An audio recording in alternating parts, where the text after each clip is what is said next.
The US Senate has worked through the night to pass a foreign aid bill worth billions of dollars for Ukraine and Israel. The bill is now headed to the House, where Republican Speaker Mike Johnson is already threatening to block it. Let's go live to the Hill White House correspondent Niall Stanage. Niall, so it's through the Senate, but no guarantee at all that it gets through the House there at Congress. No, quite the reverse, actually. It faces a very uphill battle in the House. To make a long story short, that is because the House Republican caucus is more right-wing than its Senate counterparts. And also there is an issue in the House where they want border security to be part of this package. It's not, that language is not in the Senate deal. And so how you reconcile those two positions isn't clear. And also, there's the issue of those on the left in the Democratic Party opposing aid to Israel. So it seems that linking aid to Ukraine and to Israel has made this even more problematic. It has, in a sense, yes. I mean, there were three Democratic or independent Democratic-leaning senators who voted against this in the Senate for the reason that you just outlined.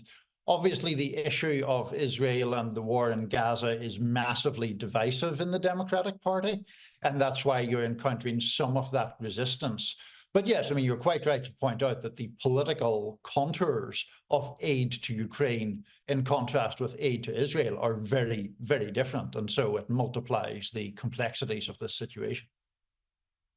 Well, how's the latest reaction to both Biden and Trump? Trump on the comments in relation to NATO, those controversial remarks where he seemed to indicate he'd encourage Russia to go their hardest at NATO allies if they didn't pay up for their defence contributions. And then that really chaotic news conference where there was another gaffe from the president last week. Yeah, I don't think either of those things have really inspired any great confidence or, for that matter, any great excitement on the part of the American people about this looming presidential election in November, where those two men appear to be almost certain to be their party's candidates. Trump has come under a lot of criticism for those comments that you mentioned about NATO, including from President Biden himself, who has accused him of bowing down to a Russian dictator in the shape of Vladimir Putin. As for Biden, that press conference did him no good at all. I mean, the mere fact that it was called supposedly to demonstrate his cognitive abilities, and then he got confused between the president of Egypt and the president of Mexico. That speaks for itself, really, just a bit of a debacle from the point of view of the White House. Doesn't it? What? Yeah, White House columnist at the Hill, Niall Stanage, thanks so much.